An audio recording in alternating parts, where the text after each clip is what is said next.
lah buka Quran, buka Muqaddam. Abang macam bang? Bismillahirrahmanirrahim. Inna anzalnahu fi lailatul qadr. Wa ma adraka ma lailatul qadr. Lailatul qadri khairun min alf syahr. Sama dia.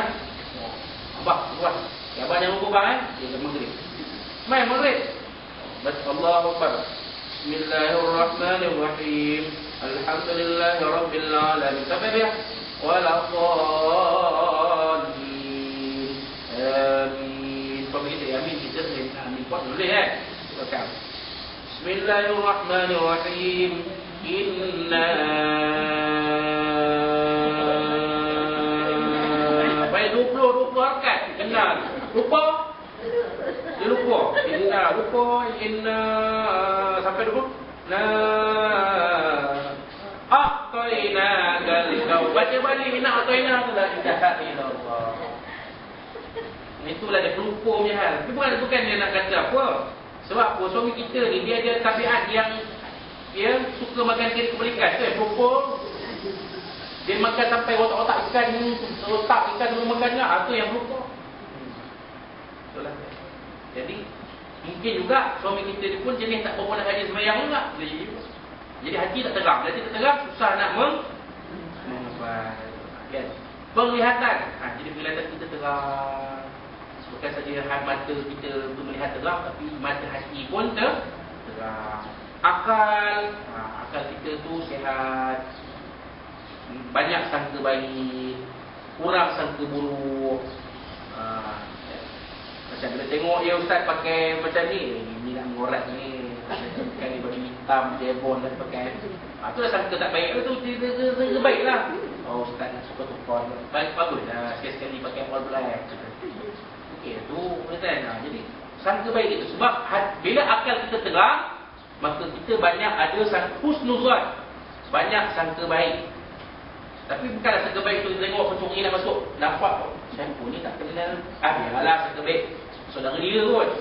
Rupanya pencuri pecah rumah. Tak boleh juga. Kita kena tengok-tengok juga. Siapa ni? Tegur lah. Adik siapa ni? Tengok muka lain, pandang degil lah.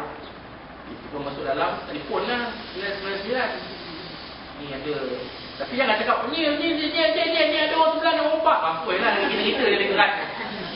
Cakap perlahan lah. Saya pun fikir dia tahu orang ni ada macam ada orang pada patang je. Rumah ada berapa? 1, 2, 3 taman sudah tidur. Betul. Jadi sangka baik itu maksudnya tidak menyangka yang buruk. Tetapi perlu juga ada sifat waspada. Kita pun kena ajar anak perempuan kita ni, kena ajar juga. Anak perempuan kita yang tangga ni pun kena ajar sifat sangka waspada pun kena ajar. Supaya tidak terjebak dalam jenayah, tidak menjadi mangsa jenayah. Kena juga kan, kena waspada. Berkawan biar 1000, berkasih biar 1. Ini kasih sampai 4. Dekat sini ada Pak U, dekat sana ada Pak U, dekat ujung sana ada Pak U, dekat sebelah sana ada Pak U, sampai 4 Pak U. Pening kita tengok dalam handphone dia ada 4 gambar SSM pula tu. Salah satu tu rasa macam kenal, tapi di mana ya? Macam Ustaz Aziz. Ya betul. Sudah. Tengok kedai putih pula kan. Lelaki mana pula ni? Jadi kita kena ajar dua anak perempuan kita supaya ada sikap jangan terlalu sangka baik. Nampak orang menegur je, baik. Nampak orang ramah sikit, baik. Tak boleh. Takkan tuan-tuan teringat Pak ni cakap apa? Baik. Baik ada makna tu. Faham tu? Kan? Rohani. Ni Cik Jamil nak benar rohani. Kita suka dah. Indah. Baik ada makna tu. Dah kahwin pun boleh mengumpat lagi gandas. Baik Cik Jamil tu baik. Baik ada makna tu. Mesti baik dia potong. Dia potong tu. Scene tu dia potong. Ni tak tengok. Kalau yang dulu ada. Dia mengumpat dengan dia. Dia mengumpat kata baik dah mana. Sebab arwah ni saya menyapah dengan Pak ni. Dia baik tak lelaki dia. Menyapah. Dia saya pun menyapah dengan Pak ni. Punya baik, dapat gantu punya baik. Rumah free, kereta free, tepi pantai. duk dengan menantu juga. Itu pun tak elok juga. Macam kita lah kan. Kita dah boleh menantu. Terimalah menantu kita tu sehati je. Janganlah kita cari je yang kurang kat dia. Dia tak kena. Dia pakai baju pun salah, pakai seluar pun salah, pakai semata pun salah, semua salah. Jadi tak boleh ya. Tapi kalau kita rasa ada benda yang perlu ditegur, tegurlah dengan bil hikmati wal mau'izatil hasanah. Ud'u ila sabili rabbika bil hikmati wal mau'izatil hasanah. Sebagai mak mertua, kita boleh menasihatkan menantu kita, tapi biarlah dengan nasihat yang baik. Dengan hikmah. Tak boleh menterjah aja. Menterjah saya merajuk menantu kita tu tak balik. You nak balik, you baliklah. Tak nak balik rumah mak you. Rawat pula, kenapa you tak nak balik rumah mak I? Mak you tu kalau letih, tak berhenti. Apa dia buat, semua tak kena dengan mak you. Mak you nampak I ni, tak tahulah. I tak nak balik, you nak balik, you balik lah. I balik rumah mak I, you balik rumah mak you. Macam mana? Kalau macam tu saya tak kahwin. Betul tak? Jadi kita sebagai mak mertua, tegurlah menantu kita tu dengan teguran yang baik, dengan nasihat yang baik. Ada cara sama-sama makan, sama-sama sembang, pelan-pelan kita mak ni apa, mak anggap kamu ni macam mana, betul mak tegur, bukan yang mak ni bercinta kamu. Jadi dengan cara itu boleh melembutkan hati menantu kita lain, menantu lelaki ke menantu perempuan. Biasa kalau kakak menantu lelaki lah, dia pelawan kan.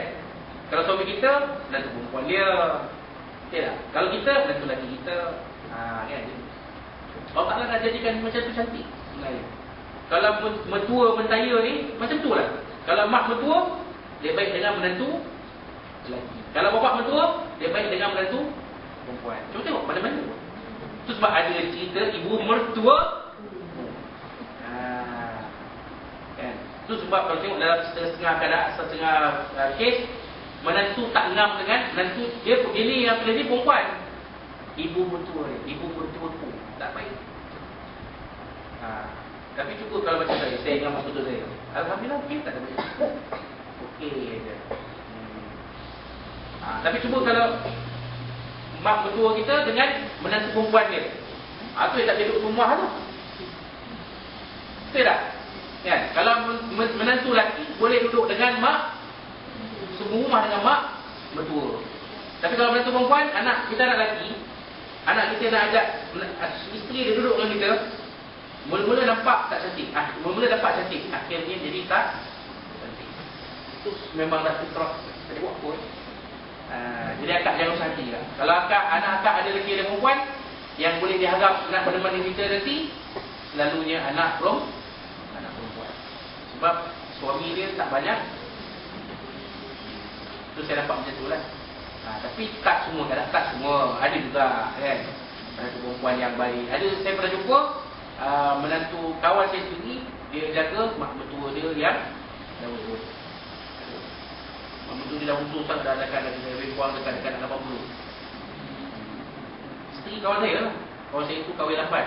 Pasal apa? Sebab dia kata takut tak dapat cari isteri yang boleh jaga mak dia. Sebab akak dia dah duduk jauh, dia tinggal seorang, dia dulu ready. Akak dia dah duduk di Tanjung Malim, dia duduk Seremban. Jadi orang tua ni dah seorang, bapak dia dah meninggal lah, tinggal mak. Jadi mak ni dia panggil omak lah, nombor 9 kan, omak kan. Jadi omak tinggal seorang. Jadi yang kena jaga ni kawan saya ni lah, yang lelaki ni. Jadi itu sebab dia dapat kahwin. Dia nak cari perempuan yang boleh terima keadaan dia, terpaksa jaga, kena jaga mak dia yang satu.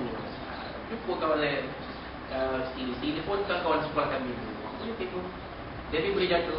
Alhamdulillah saja. Timing macam mana? Okey ke? Tak ada masalah. Tapi itu pun mungkin satu dalam dah banyak-banyak tu, mungkin baru jumpa satu. Tapi kebanyakannya kalau mak mertua dengan menantu perempuan memang susah nak ngam. Tapi kalau ngam pun dia ada satu perkara yang boleh, sama pandai masak ke, sama pandai mengemas ke, mungkin ada satu minyak dia sama. Tapi kalau tak ada, itu dia jadi. Jadi macam-macam lah. Mak ni kuat berhenti pula, menantu ni tak selesa, itu jadi masalah. Itu cerita rumah tangga lah. Itu akal ni. Kalau akal kita sihat, nak buat, kita boleh bersangka baik. Tak adalah kita pandang benda tu jahat, ya. Kita lebih nak membimbing. Sebagai orang tua, kita lebih nak membimbing anak-anak, bukan dia nak menyalahkan anak-anak. Dan wajahnya, wajah tu percaya kan.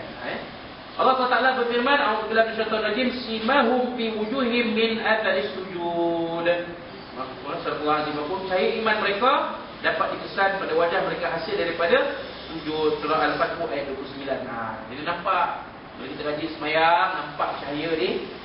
Ustaz, saya nampak ada setengah orang Ustaz, dia dekat dahi dia tu ada macam tanda hitam. Macam mana Ustaz? Itu etika, itu adakah itu tanda sujud? Boleh jadi ya. Kalau dia tak hentakkan dahi dia ke tanah tak boleh sujud. Itu mungkin kurniaan dari itu, boleh jadi kurniaan dari Allah Subhanahu wa Ta'ala. Allah Ta'ala bagi tanda dia ni memang seorang yang rajin sujud, yang banyak sujud kepada Allah Subhanahu wa Ta'ala, banyak sembahyang. Macam tu. Kan? Jadi benda ni adalah kurniaan Allah. Jadi kalau tak ada, janganlah kita rasa hati bila tak ada. Apa tak sampai berlebam-lebam dari tak payahlah. Kita sendirilah tahu bagaimana keadaan kita bila berhadapan dengan Allah Subhanahu wa Ta'ala. Yang penting Allah Ta'ala bagi kita cahaya. Kita nampak muka kakak dia, alhamdulillah. Yang hitam manis pun nampak, alhamdulillah. Apatah lagi yang putih melepak tu, dah lagi-lagi lah, alhamdulillah. Nampak muka orang semayang lah. Jadi kalau muka orang tak semayang, kita boleh cap. Kita boleh cap. Tapi kita nak cerita tu payah. Nak cerita muka orang tak semayang ni, dia gelap gelita, ada eyeshadow dekat. Tak boleh nak cerita. Tapi kita faham sendiri ya. Kan kita nampak orang tak semayang, kita nampak kan. Kalau dia make up tu kan, nampak macam make up tu tak semula jadi. Nampak macam dia make up, nampak sangat lah. Bila dia tak pakai make up tu, nampak muka dia tu, ya Allah, macam mayat. Nampak tak? Itu. Kan? Dia pakai make up tu macam tu, nak menutup kekurangan yang ada pada diri dia. Tapi cuba kalau macam kita orang yang sembahyang kan, tak payah tahu make up pun. Sebab make up original yang paling baik, ya, ialah wudu. Air sembahyang itu tu make up yang paling, apa dia panggil apa? Apa dalam istilah make up tu? Penyegar muka apa? Apa? Dia apa? Toner. Toner. Saya pun tak lebih buat dia perempuan.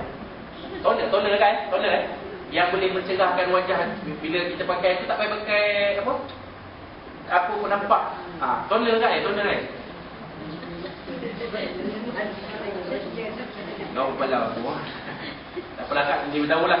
Jadi nampak kan? Tak payah tahu mesti tak payah tahu eyeshadow ke tak payah. Nampak natural, dia panggil natural beauty. Natural beauty, kecantikan asli. Baik, hadis Nabi SAW an Ubadah bin Samit radhiyallahu anhu marfu'an, daripada Ubadah bin Samit radhiyallahu anhu, ya, marfu'an ni maknanya ini adalah kalam Nabi sallallahu alaihi wasallam. Walaupun tak disebut qala Rasulullah SAW, tapi difahami marfu'an itu difahami bahawa yang Ubadah bin Samit riwayat ini adalah hadis Nabi sallallahu alaihi wasallam. Idza hafaza al-'abdu ala salatihi, apabila seorang hamba itu memelihara sembahyangnya, fa aqama wudu'aha, maka dia mendirikan wudu'nya, memelihara wudu'nya, wa ruku'aha, dan rukuknya, wa sujudaha, dan sujudnya, wa qira'ata fiha, dan segala macam bacaan di dalamnya, dalam sembahyanglah. Itu balik kepada as-solat. Ya, wuduk tu sempurna, rukuk tu sempurna, sujud tu sempurna, rukuk tu sempurna, tunduk, sujud tu sempurna,